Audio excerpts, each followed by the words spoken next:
자, 선생님, 여기 대강 어떻게 생겼는지 아시겠죠? 그 다음, 사기 및 신분보장에서는 말 그대로 뭘 다루면 되겠어요? 일단, 사기. 그렇죠? 사기. 그 다음, 이제, 시험이 좀 많이 나오는 보수. 그렇죠? 보수와 연금. 보수, 연금. 그 부분을 보려고 합니다. 그렇죠? 그 다음부터는 이제 신분보장 보겠죠? 그래서, 자, 먼저 사기 부분만 간단히 보면, 거기, 자, 앞에, 사기에서 조정 목표 달성을 위해서 열성적, 헌신적으로 염려하고 노력하는 개인과 집단의 정신적 자세다. 어쨌든 사기가 높아야 되겠죠? 사기 효용은 뭐냐? 목표 달성에 기여한다. 조직 간의 일체감이 형성된다. 조직을 쇄신할 수 있다. 생산성을 높일 수 있다. 뭐 이런 것들이죠. 그럼 사기를 어떻게 측정하냐? 태도와 의견조사, 사회성 측정법, 그 다음 투사법, 사회성 측정법 혹시 알아요? 뭔지? 그래서 그 다음 투사법. 혹시 잉크 반점 검사 같은 거 들어봤어요? 주제 통과 검사 같은 거. 안 들어봤어요? 그런 게 있다고 일단 합시다. 제가 투사법이나 그런 것들은 우리가 수업한테 시간 걸리니까 밴드에다 올려놔볼게요. 예시로. 투사법이나 사회성 측정법을 어떻게 하는지는. 이렇게 잉크를 해서 반을 접어서 딱 보면 이상하게 생기고 애골같이 보이는 것도 있고 뭐 그런 거 있죠. 그걸 보고 어떻게 생각하냐고 물어보는 게 투사법이에요. 우리 쌤들이 MBTI 검사 같은 건 표준화 검사고, 자, 뭐 이런 걸로 알아본다. 그 다음 사기 양형 제도에서는 두 가지 있죠. 금전적 보상, 비금전적 보상. 그쵸? 거기 이제 제한제도 나왔는데, 제한제도는, 말 그대로 좋은 거 제한해주면 포상해주는 거야. 그쵸? 또는 승진 갖추는데, 어느 정도 또 뭐가 유리하게 해주고, 그런 것들이 제한제도입니다. 이제 보수 봅시다. 다른 건 다, 시험에 안 나온 것들은 다 때려치고, 보수. 일단, 내년에 행정학 만점 맞는 걸로 한다면, 기준으로 삼는다면, 이런 거 많이 나왔던 거 해야 되는 겁니다. 기출만 잘 봐도 95점은 넘을 수 있어요. 한 문제가 예외적인 거 나오는데 그런 건 시험 스킬로 넘어가면 되죠. 그래서 보수 뭐 여러 가지 의미가 있는데 시험 문제는 자 우리 선생님들 시험 출제위원들이 어떻게 한다고 그랬어요?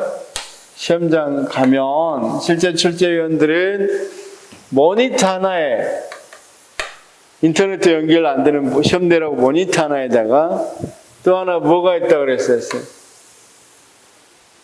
자기가 들어가고 있는 책, 갖고 간 책, 그 다음 기출문제,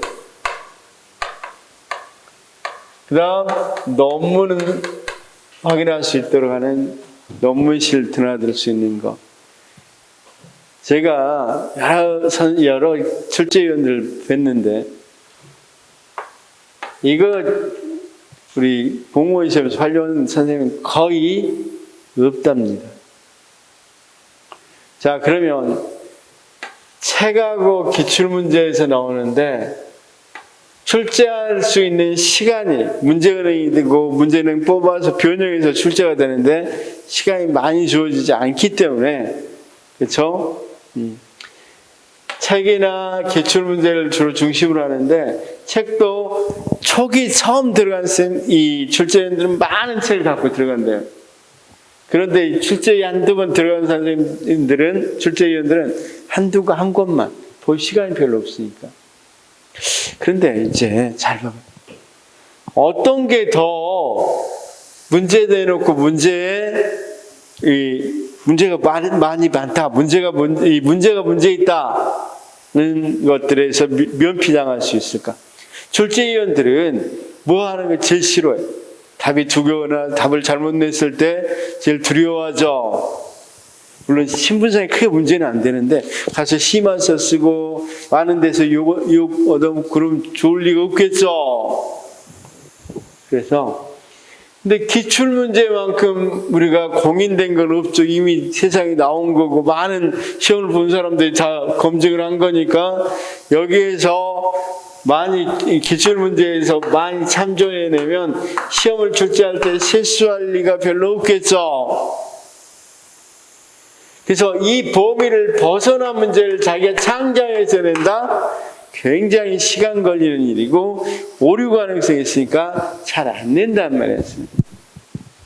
그러다 보니까 어때요? 요즘 학교 가려고 거의 만점 가까이 맞아야 되겠죠. 기출문제를 잘 활용해야 됩니다. 자, 그래서 여기 있는 보수부터 일단 보도록 하겠습니다. 보수는 제가 적어놓은 것만 알면 돼요. 보수는 봉급하고 뭘로 돼 있다? 수당으로 돼 있다. 그렇죠? 자, 그런데 봉급은 다시 봉급을 주는 방법은 여러 가지에 따라서 준다. 그렇죠? 일단 보수 봉급 놔두고 일단은 보수는 이렇게 봉급하고 수당으로 주는데 아까 같이 무엇에 따라 또 다르게 줄 수도 있다. 계급에 따라 달라질 수 있다. 그래서 여기 한번 보겠습니다. 5급 이하는 똑같이 이렇게 보수 봉급 이렇게 줘요. 봉급을 월 단위로 해서 계산하는데 우리가 성과급 연봉제로 주는 경우가 있어요. 연봉제. 근데 일반 이 기본 보수 봉급으로 주는 것은 그냥 넘어갑시다. 똑같은 거니까. 연봉으로 주는 것은 뭐가 있다? 자, 연봉으로 주는 건 정무직이 연봉을 받아요. 정무직은 장관, 차관 이런 사람들입니다. 그 다음 고위 공무원단. 그 다음 과장급. 그러니까 우리가 보통 4급 이상이라고 했죠. 이 사람들은 아까 성과계약을 하다 보니까 성과계약으로 얼마면 연봉 얼마 받겠다 이런 연봉계약까지 해요. 그러면 여기는 연봉은 기준연금하고 성과연금으로 돼 있어. 기본연금이 있는 거고 기준연금이는 기본연금은 개념으로 생각하면 돼요. 성과연금이 있는데 정무직은 성과연금을 계산하기가 굉장히 어려워. 그러니까 뭔만 돼? 기준연봉만 줘. 그래서 고정연봉이라고 그러고 연봉이 고정돼 있어. 그래서 이 사람들은 받는 게 고정연봉하고 어떤 것만 받아요? 연봉제로서 고정연봉하고 당연히 수당은 받겠죠. 수당. 그런데 고위공무원단은 고정연금 말고도 어떤 것도 여기는 성과급적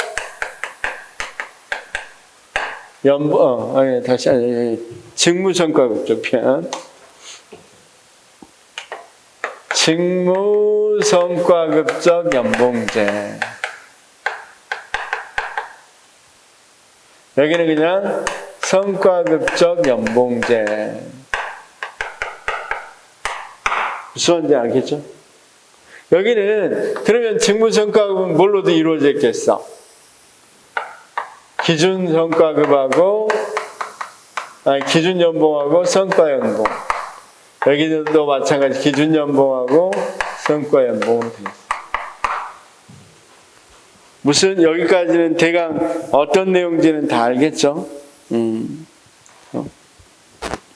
자, 그다음에 이제 이 기본 연봉, 기준 또는 기본 연금이라고 그러는데, 자, 기준 또는 기본입니다. 미안합니다. 기본.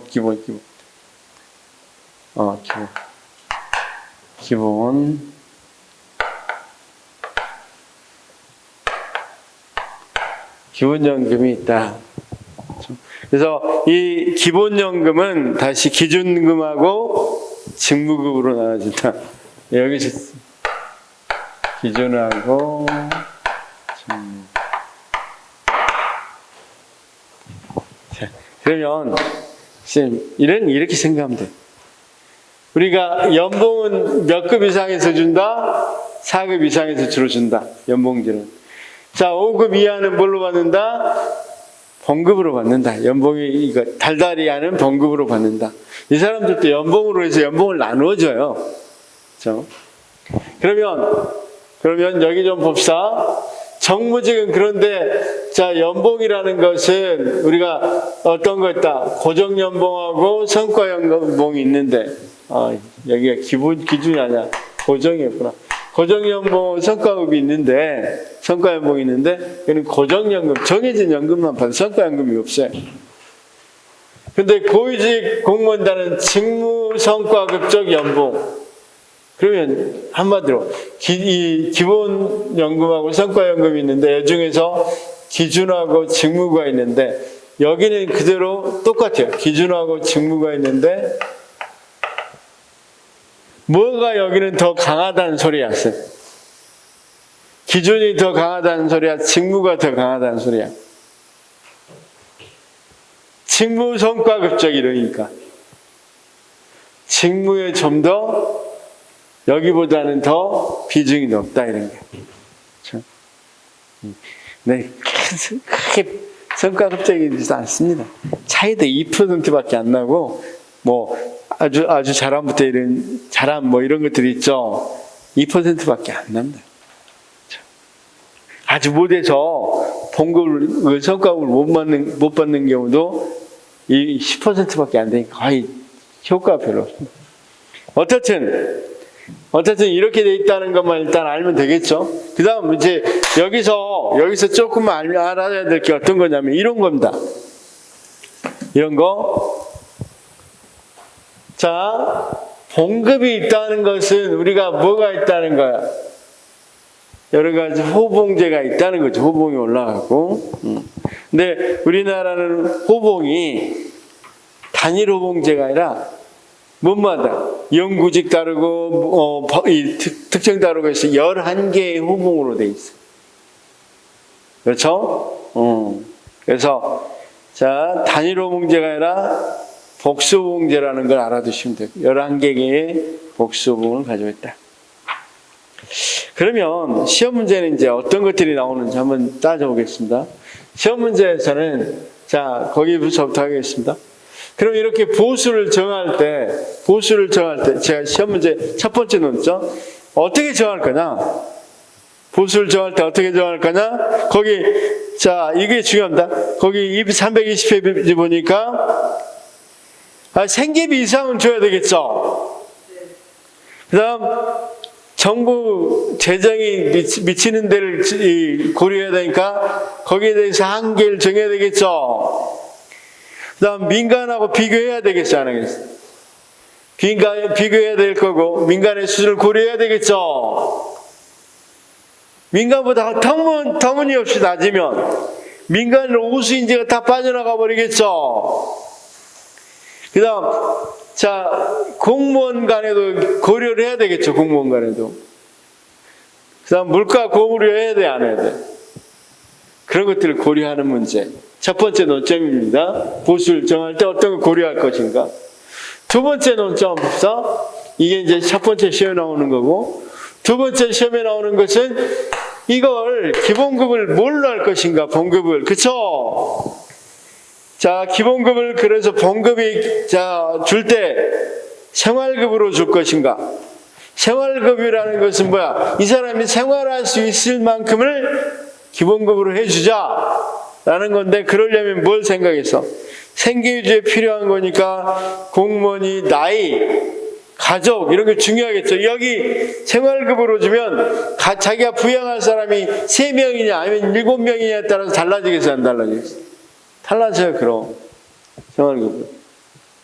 그 다음, 자, 연공급으로 준다. 연공급은 다른 것 없이 기본급을 뭘로? 근속 연수로 주는 거야. 이 사람이 잡아 5급으로 들어왔든 7급으로 들어왔든 상관없이, 물론 7급 호봉이 좀 다르긴 하지만 어떻든 뭘로 주는 거? 근속 연수로 주는 거. 직능급은 공무원은 그대로 했어요. 그대로 영어를 그대로 직업의 능력 정도에 따라서 결정하는 보수요. 꼭 알아두십시오. 직능급하고 직무급하고 구분하셔야 됩니다. 직무는 다시 직능은 공무원의 뭐? 능이잖아. 직무급은 각 직위의 직무가 가지는 곤란도, 난이도, 상대적 가치 이런 걸로 가는 것이보다 직무급, 직무의 성질에 따라서 성과급은 말 그대로 이 사람이 얼마나 성과를 내느냐 이런 것에 대해서 결정하는 거죠. 자, 그래서 종합결정금이라는 것도 있고 그걸 전체 종합해서 결정하는 거. 우리나라는 이렇게 이런 것들을 다 모두 고려해서 결정해 준다. 자, 이게 두 번째 논점이에요. 시험에는 가장 많이 이 언급되는 부분이기도 해. 이게 직능급이냐 직무급이냐 이런 것들. 자, 그 다음 보수체계가 원래는 제2자형, 우리나라도 제2자형인데 다른 나라에 비해서는 조금 제2자가 잘 안 그려졌죠. 상우하박이 뭡니까? 윗사람에게는 후하게 주고 아랫사람은 박하게 준다. 상우하박이죠. 그러니까 막 들어갈 때는 별로 돈을 짜게 주다가 어느 정도 경력이 쌓이면 이렇게 급격하게 주는 거, 이걸 상우하박이라고 그러겠죠. 그러다 보니까 제2곡선이 이렇게 그려지는데 많은 나라에서도 다 이렇게 제2곡선 형태로 되면 쌤 이건 어떤 거 하는데 도움되겠어? 직업공무원제를 수립하는데 도움되겠죠? 오래 될 수 있으면 오랫동안 근무하려고 하겠죠? 그래서 직업공무원제 수립에 도움이 된다. 그 정도 좀 알아두시면 되고. 자, 이 323페이지에서 우리나라 공무원 보수 결정의 원칙 국가공무원법에 나와 있는데, 그렇지? 우리나라 보수는 직무의 곤란성, 책임의 정도에 맞도록 하되 계급별, 직위별로 또는 직무 등급별로 정한다. 좀 복잡하게 돼 있죠? 직무의 곤란성 이런 것들은 직무급적 성격도 좀 갖는 것 같고 책임성. 그다음 계급별 이건 아까 이야기했다시피 약간의 연공급적 성격 연공급적 성격도 좀 갖는 거예요. 또는 거기에 같이 어떤 거 자, 그래서 약간의 실적 성과급적 성격도 어느 정도는 갖고, 성과급이 아니라 거기는 그러니까 직무급과 생활급적 성격도 있습니다. 생활급적 성격도 있습니다.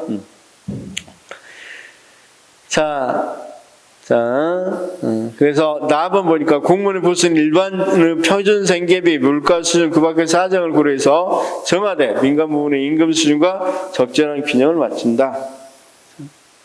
그래서 성과급은 아까 성과급은 주로 이 사람들은 성과급을 갖고 있죠. 이렇게 성과급적 연봉에서 성과 여기는 이제 없지만.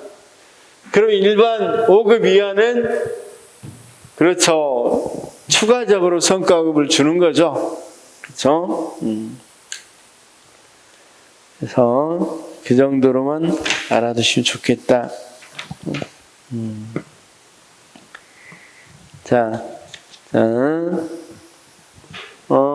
그 다음 보니까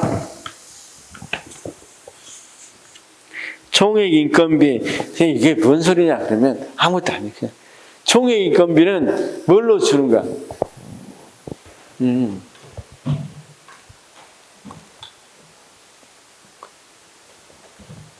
옛날에는 어디에 얼마나 쓰라고 좀 이제 일반적으로 그냥 크게 설명해도 전혀 문제가 없으니까 문제 푸는데 어디에 인건비에 뭐 쓰고 이렇게 쭉 정해줬단 말이에요. 아주 인건비도 세부적으로 봉급을 건드릴 수 없으니까 수당 무슨 수당 정해줬는데 총액 인건비는 인건비로 이거 해 하고 전체를 주는 거예요. 다시요. 그래서 자, 각 부처에다가 이 부처에 인건비를 어때? 뭘로 줘? 총액으로 주면 누구 입장에서는 여기 소속 장의 입장에서는 소속기관 장의 입장에서는 인건비를 자기 어느 정도 자율적으로 전용해 쓸 수 있겠죠.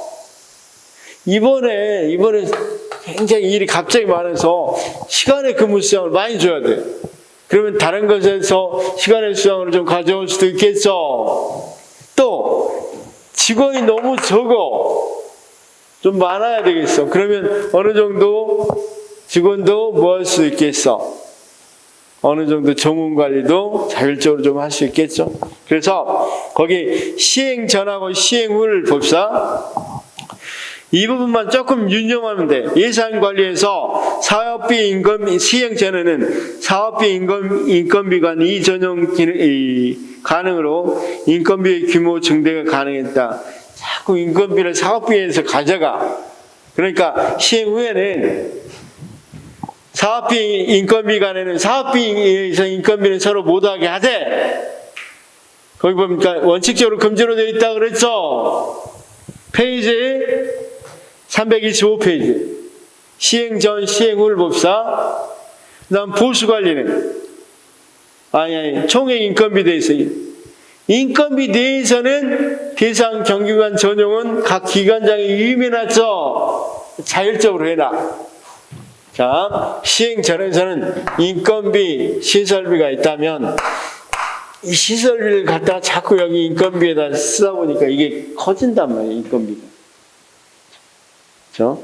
우리가 인건비는 경상경비라고 그래서 매년 들어가야 되는 경비야. 우리나라 이 임금으로 몇 조 주는 거 알아요? 공무원들. 100조. 임금으로. 그 돈은 매년 들어가야 되는 거죠. 그래서 자 거기와 같이 인건비가 너무 커지면 안 되니까 대신에 인건비 내에서는 뭐 하도록 어느 정도 자율성을 주는 거예요. 자, 보수 관리에서도 보면 보수 수당 운영에 대해서 자율권이 없었죠. 근데 거기 시행 후에는 자율 항목 내의 수당의 신설, 통합, 폐지, 조절 같은 게 가능하다. 한마디로 그냥 전체적으로 이야기하면 니네 인건비 가지고 필수적인 거 빼놓고는 자율적으로 한번 운영해봐라. 이런 거죠. 그랬더니 기대 효과에서 봐봐요. 기대 효과는 기관 운영의 자율성, 자율과 책임이 저하될 수 있겠고, 그런데 한계에서 봐봐, 한계에서 특히 밑줄 친 부분 봐봐. 부분별로 한 증언과 상위직 증설로 직급 인플레이션을 유발할 수 있다. 직급에서 승진이 잘 안 되니까 아예 뭐 한단 말이야. 아까 어느 정도 정원도 어느 정도 뭐 하도록 자율적으로 정하도록 하니까 승진하는데 뭐 하는 거? 불만 없애는데 용도를 많이 사용한다 이 말이에요. 그래서 무슨 인플레이션? 자, 직급 인플레이션이 많이 일어나는 한계가 있다. 총인건비 담당 기관에서 부처별 총액은 기획재정부, 기본급은 인사혁신처, 총정원이나 국단위 정원 같은 건 행정안전부, 조직정원 이런 것들인데 한번 문제를 풀어보겠습니다. 연금 전후에. 자, 328페이지. 자, 공무원의 사기에서 사기 제고는 조직의 생산성 향상을 위한 충분 조건이다. 선생님, 조직 생산할 때 사기만 높으면 충분합니까? 아니죠. 이건 필요 조건에 불과하죠. 사기할 때 있어야 높아지긴 하겠죠. 그 다음 공무원의 사기는 주관적 상대적인 것으로 사기의 수는 상황 의존적이며 가변적이다. 그럴 수밖에 없겠죠. 항상 사기도 없으면 그런 거 아니죠. 사기에 영향을 주는 사회 심적 요인으로 동료 간의 친밀도, 승진의 기대받고, 공무원의 사기는 개인적 현상일 뿐만 아니라 집단적, 그쵸? 개인 사기 높은 경우도 있지만 그 소속 집단이 높을 수도 있겠죠? 공무원 사기 관련해서 공무원 제한 규정상 우수한 제한을 아까 제한할 수 있다 그랬죠? 여러 가지 제한 제도를 줘요, 제한 제도. 자, 이런 것들이 대표적인 거예요. 자, 우리 기관에서 자, 에너지 전략할 수 있는 방안들을 한번 제한 제도로 뭡니까? 제한 제도를 시행해 본단 말이에요. 그래서 좋은 제안을 한 사람에게 상도 주고 돈도 주고 이런 것들을 말해요. 그래서 자, 공무원 사고관리에서 공무원 제한 규정상 우수한 제안을 제출하는 공무원은 인사상 특전을 부여할 수 있지만 상여금도 지급 가능합니다. 특전도 가능하고 상여금도 가능합니다. 공무원 사기관리에서 소청심사 제도는 징계 처분과 지의사에 반하는 불이익 처분을 받은 공무원이 이를 불러가요. 이 일을 제기했을 때 일 심사 결정 절차다. 이건 뒤에 나온다. 맞죠? 공무원 사기관리에서 우리나라는 공무원의 고충 심사를 하기 위해서 자, 뒤에 나오겠지만 인사혁신처 소속에 뭐가 있습니까? 소청심사위원회가 있고 여기서 고충 처리도 같이 합니다. 그래서 뭐라고 바꿔야 되냐면 공무원의 고충을 심사하기 위해서 인사혁신처에 고충심사위원회를 둔다. 그런데 그 기능을 어디서 고충심사를 한다? 소청심사위원회가 그 기능을 대행합니다. 소청심사위원회가 뒤에 또 충분히 나오니까 그때 보기로 하겠습니다. 자, 공무원의 사기관리에서 성과 상여금 제도는 공직의 경쟁력을 높이기 위해서 공무원의 인사와 급여 체계를 사람과 말이 안 되죠. 성과금을 아까 어떤 걸로 주로 준다고 그랬어? 산출이나 성과로 준다는 거죠. 자, 우리가 방금 여기 써져 있는 건 연공급이잖아. 근데 이 성과급이라는 건 능력이나 성과로 주는 거죠. 능력과 성과. 그래서 바꿀 내용은 사람과 연공을 능력과 성과 이렇게 바꾸면 되겠죠. 자, 9번 더. 공무원 보수는 직무의 곤란성과 책임성 정도에 맞도록 계급별, 직위별 또는 직무 등급별로 정한다. 5. 공무원의 보수는 일반의 표준 생계비, 물가 수준, 그 밖의 사정을 고려해서 정해야 하며 민간의 임금 수준은 아까 민간의 임금 수준도 고려 대상이라고 그랬죠. 경력직 공무원 간의 보수 및 경력직 공무원과 특수경력직 간의 보수는 균형, 아까 같은 공무원끼리도 균형을 맞추는 게 중요하다고 그랬죠. 공무원 보수에서 연봉제 적용 대상 공무원 보수는 연봉과 그 밖의 각종 이걸 다 묶으면 뭐 고정연봉은 무슨 연봉인데 연봉과 수당이죠. 그렇죠? 자, 이렇게 이야기할 수 있겠잖아. 여기도 수당이야 다 받으니까. 그러니까 어떻든 기본 고정연봉이든 직무 성과급 연봉이든 성과급적 연봉이든 연봉하고 수당 맞죠?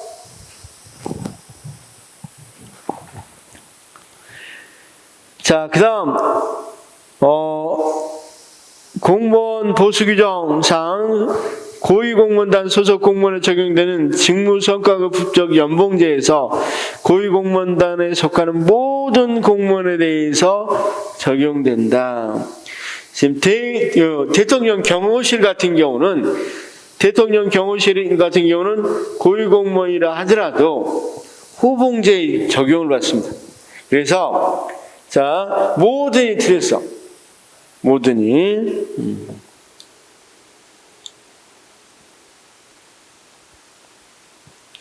자, 그래서 이를테면 대통령 경호실 소속 이런 거라든가 별정직 공무원 중에서 일부 같은 경우는 호봉제 적용을 받습니다. 모든이 틀렸습니다. 그래서 그냥 모든이 아니고 대표적인 이 하나만 쓰면 되겠죠? 대통령 경호실은 호봉제 이렇게 쓰면 되겠죠. 뭐더라도 고위 공무원단이 되더라도 14번은 고위 공무원단의 이 소속 공무원은 직무성과급적 연봉제 1번죠. 직무성과급적 연봉제 기본급 성과 맞죠?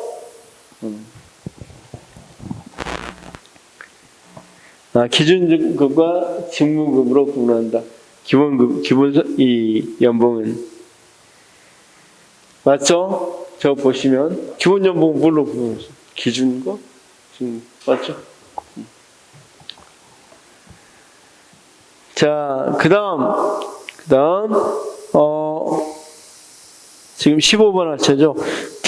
공무원 보수 규정상 고위공무원단 소속 공무원에 적용되는 직무성과급 연봉제에서 기준급은 개인의 능력 및 누적 성과를 반영해서 책정한다. 기준급이 뭡니까? 저기 있는 것들은 기본급하고 똑같은 말입니다. 공무원 보수 규정상 고위공무원단 소속 공무원에 적용되는 직무성과급적 연봉제에서 직무급은 직무 곤란성, 책임 정도를 반영해서 직무 등급에 따라 책정한다. 맞죠? 공무원 보수제도 중에서 연봉제에서는 직무성과급적 연봉제는 고위공무원단 소속 공무원에게 적용되는데 일반적으로는 맞죠? 모든 일이란 말만 안 들어가면 맞죠? 공무원은 보수제도 중 연봉제에서 고정급적 연봉제에서 연봉은 고정급적 연봉제죠. 이거 여기서는 자 기본연봉과 성과연봉 말이 안 되죠. 그냥 뭘로만 된다고 그랬어? 고정연봉으로만 된다고 그랬죠. 그렇죠? 그래서 이렇게 기본과 성과급으로 나눠진 건 여기서부터. 그래서 정무직은 뭐가 없다 그랬어? 그냥 고정으로 주지 성과를 넣어서 주지는 않는단 말이에요. 그러면 이렇게 나누는 게 쉽겠다. 자, 봐봐요. 고정연봉하고 그다음 우리가 이 성과연봉이라고 크게 이야기하는데 성과연봉 속에는 뭐가 있어? 기본하고 기본으로 해도 되고 기준이라고 되는데 성과하고 돼. 그렇죠? 그래서 자, 이 기본급은 기준이라고 해도 되고 기본이라고 해도 되는데 여기는 뭘로? 기준하고 직무로. 그렇죠?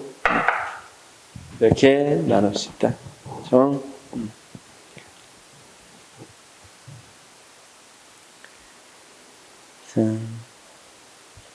자, 이해는 됐죠? 이거 이렇게 보면. 그러면, 자, 봐봐.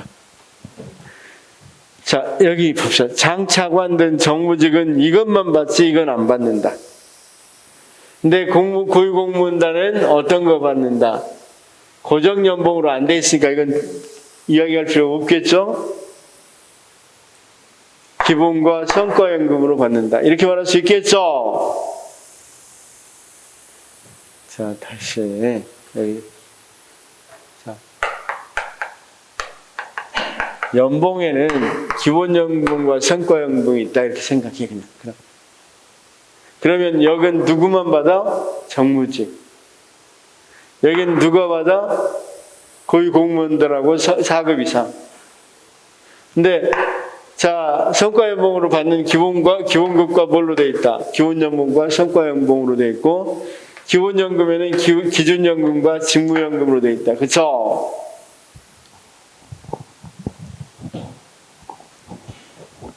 나중에 한번 질문해 보시고. 선생님 이해됐어?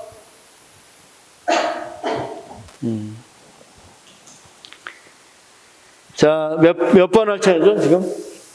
17번? 18번. 했고. 그러니까 18번은 뭐가 틀렸어? 고정급적 연봉제에서는 연봉은 기본연봉, 성과연봉 이런 게 없다는 거야. 그렇죠? 그냥 고정연봉으로 그냥 받아요. 고정연봉은 변하지 않는 거니까 그냥 기본연봉으로 받는다. 이렇게 생각하면 되겠죠? 공무원 보수제도 등 연봉제에서 직무성과급적 연봉제에서는 기본연봉은 직무 성과급적 연봉제는 누가 받아요? 고위공무원단. 기본 연봉에는 기준하고 직무가 있다고 그랬죠.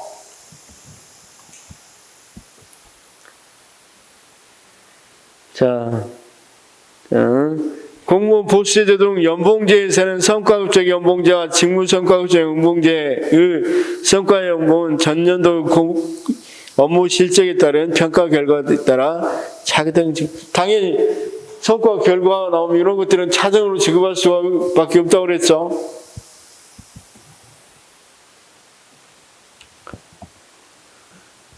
자, 그 다음,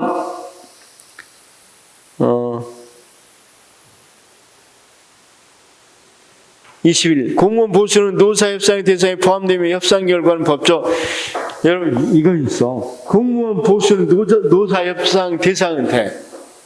그런데 우리가 몇 퍼센트 올린다고 이 위에서 정해버리죠. 그러면 이런 무슨 말이냐면, 자,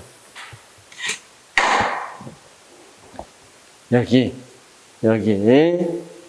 보통 이제 공무원 보수를 얼마 올리겠다 해서 협상을 했어. 노조하고 정부하고 협상을 해서 5% 이상 올려줄게.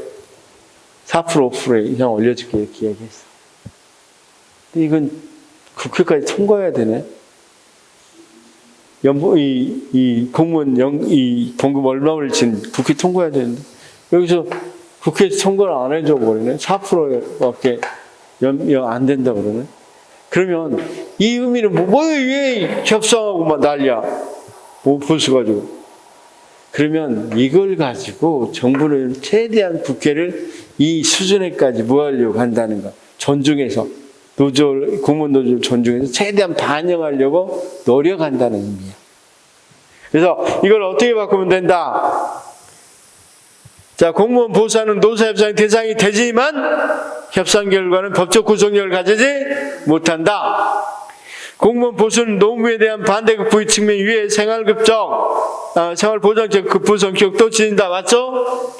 공무원 보수는 직무의 특성을 고려해서 3개의 봉급표가 아니라 11개.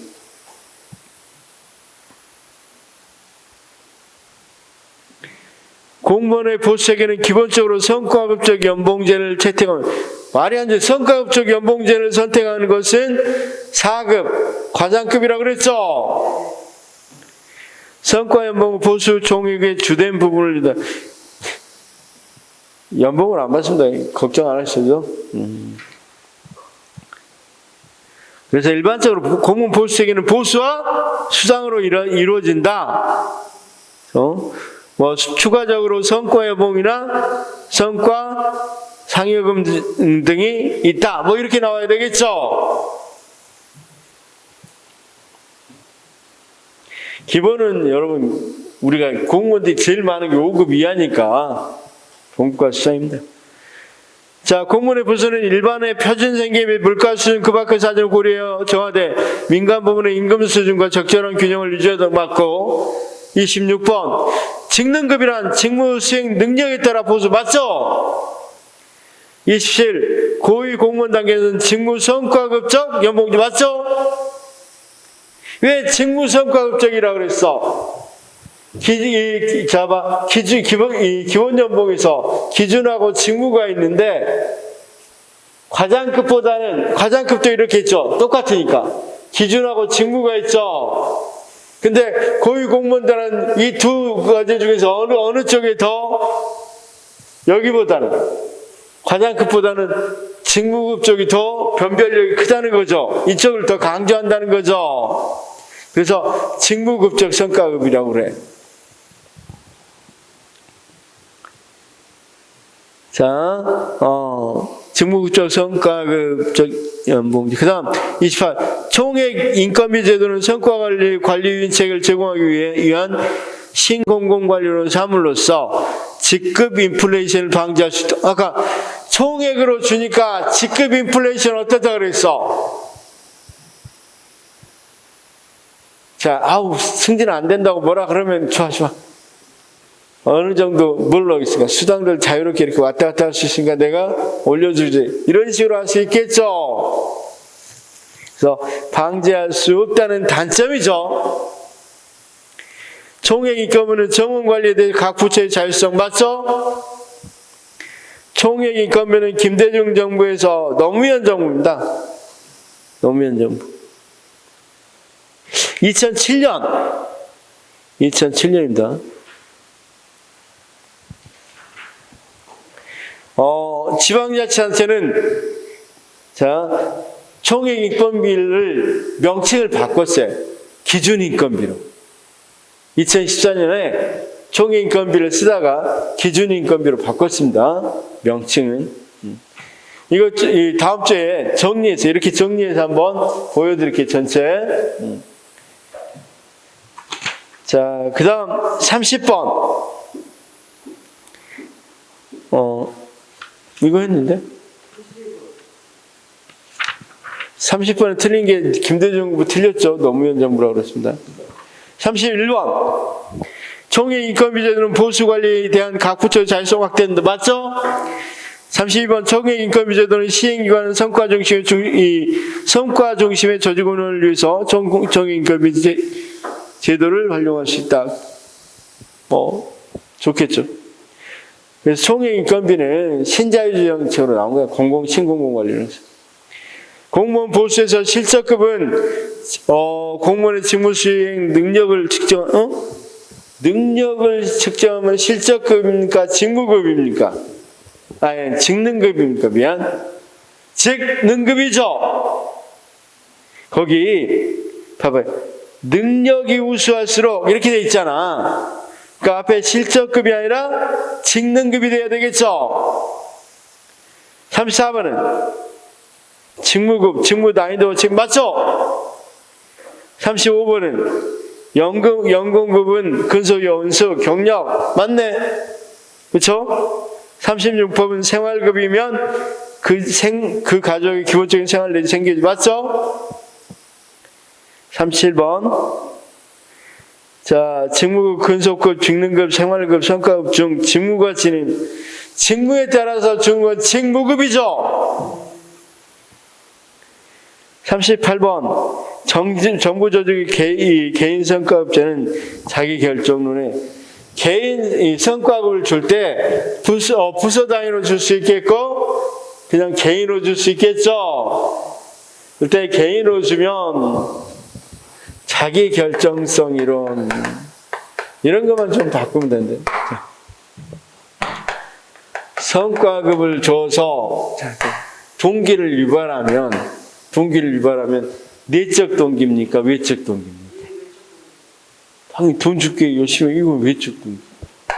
근데 자기 결정성 이론의 핵심은 뭐냐면 스스로 내적 동기가 일어나도록 하는 것이 어떤 것인가? 어떻게 하면 스스로 내적 동기를 일어날 것인가가 자기 결정성 이론이에요. 그래서 자, 쌤 봐봐.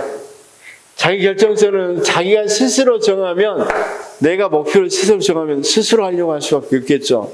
그래서 자기 결정성 이론은 내적 동기 유발을 강조하는데 성과급은 외적 동기니까 전혀보다는 여기와 같이 뭐라고 이야기할 수 있겠어요? 정부 개인 성과급은 자기 결정성에는 근거를 두고 있다고 볼 수가 없죠. 정부 조직의 개인 성과급은 개서적 지위를 강조하는 조직과는 정합성이 낮다. 개서적은 계층제를 말해요. 계층제. 무슨 말이냐면 계층제는 계층에 따라 성과급을 주지 집단에 따라 성과급을 주지 개인에 따라 성과급 안 주죠. 이건 여기도 개인이 구급도 열심히 하면 더 많은 성과급을 주게 되면 계급제하고는 어울리지 않잖아. 개서제는 이렇게 계층 있는 이걸 뭐라고 그럽니까? 개서제라고 그럽니다. 관료제야, 관료제. 개서제. 그 다음, 정부 조직의 개인 성과급제는 개인 간 경쟁을 유발함으로써 그 말은 아니구나. 미안. 거기 39번 다시 읽어보겠습니다. 정부 조직의 개인 성과급제는 개서적 지위를 강조하는 조직과는 종합성이 낮죠? 맞죠? 그 다음 정부 조직의 개인 성과급제는 개인 간 경쟁을 유발함으로써 공공봉사 동기, 개인 간 경쟁을 유발한 공공봉사 동기는 뭘 이야기한다고 그랬어? 공직자가 될 만한 사람들은 대부분은 이타심, 국가를 위해야 된다는 공익성, 이런 것에 의해서 동기가 일어난다는 거야. 다시, 이타심 또는 공익성, 이런 것에서 일어나는 건 내적 동기입니까? 외적 동기입니까? 내적 동기잖아요. 이타심. 다른 사람을 돕고 싶어서 하는 거. 그래서 다른 사람을 돕고 싶어서 하는 이타심이나 헌신하고 우리가 여기 경쟁하고는 맞지 않죠? 높일 수 있다 그러는데 이렇게 뭘 통해서 경쟁 유발하고 이타심 헌신하는 거하고는 경쟁하고 이타심은 반대되는 거잖아. 그래서 높일 수 있다, 이건 문제가 있다. 그래서 틀렸다 이렇게 볼 수 있고, 41번 정부 조직의 개인 성과급은 정량적 성과를 중시함으로써 조직 정책의 거시적 목표 달성에 효과적이다. 개인 성과급은 정량적 성과를 중시하긴 하는데 그러면 조직 전체의 거시적 목표 달성에는 사실 거시적이면 정량적이 될 수 없겠죠. 크게 보면. 그렇죠? 그래서 말을 바꿀 때 앞부분을 바꾸고 싶으면 이 개인 성과는 정량적 성과를 중심으로 조직 전체의 거시적 목표 달성이 효과적이다. 그러면 거시적 목표 달성하고 반대되는 거죠. 대비되는 거죠. 대비. 자, 그럼 이렇게 바꿔야 되겠죠. 정부 조직의 개인 성과 급제는 정량적 성과를 중심으로써 조직 전체의 거시적 목표 달성에는 제한적이다. 그렇죠? 한계가 있다. 이런 식으로 바꿔야 되고. 42번은 연금제죠. 연금은 뒤에 하겠습니다. 연금 보고 나서. 자, 좋습니다. 응? 와, 됐구나. 시간이.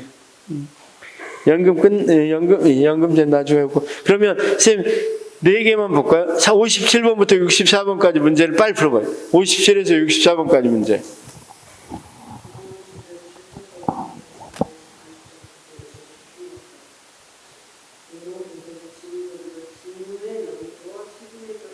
자, 직무의 난이도와 책임에 따라 결정되는 건 직능급입니까? 직무급입니까? 직무급. 59번.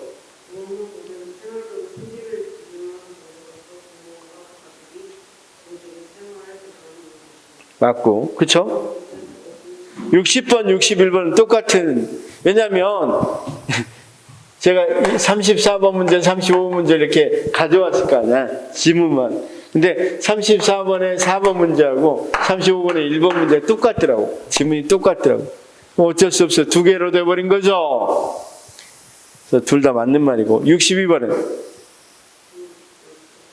당연히 맞죠. 63번 공무원 보수에서 연금급은 근속연수와 같은 인적 요소를 기준으로 하는 보수이고 직능급은 직무 난이도와 책임에 따라 직능급이 아니라 직무급. 그렇죠? 네. 그다음 공무원 보수에서 계급제의 경우 직책에 따라 보수액을 결정한 것이 아니라 능력 자격에 따라 맞죠? 그런 것도 우리가 계급제는 주로 연공 서열에 따라 한다 이렇게 이야기하죠. 좋습니다. 식사하고 바로 연금제 조금만 보고 정치적 중립하겠습니다.